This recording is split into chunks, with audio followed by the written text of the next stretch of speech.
বলেছে হাইয়া আলাস সালাহ, শুনেছি কিন্তু সাড়া দিতে পারি নাই। কতবার আল্লাহ পাক বলেছে বান্দা আমাকে ডাক, আমি তো ডাকিনি। বান্দা এটা কর, আমি তো করিনি। বান্দা এইভাবে চল, আমি তো চলিনি।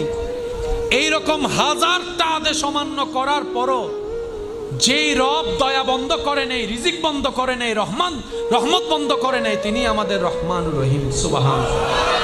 তো মুমিন বান্দারা আফসোস করে না, আপত্তি করে না, ওনারা অপেক্ষা করে রবের হুকুমের। ওই রবের হুকুম আসা পর্যন্ত অপেক্ষা করার মাঝখানে যে রাস্তা, এটার নামে সবর, এটার নামে ধৈর্য। বলেন না সুবহানাল্লাহ। ওনারা সবরের রাস্তা দিয়ে যায়, শুকরের মাধ্যমে নিয়ামত নিয়ে আসে। সেজন্য আল্লাহ তাআলার প্রিয় বান্দা যারা হয়েছেন, হবেন, সবাইকে কষ্টের ভিতরে যেতে হয়। এটাই বিধান, এটাই নিয়ম। এখান থেকে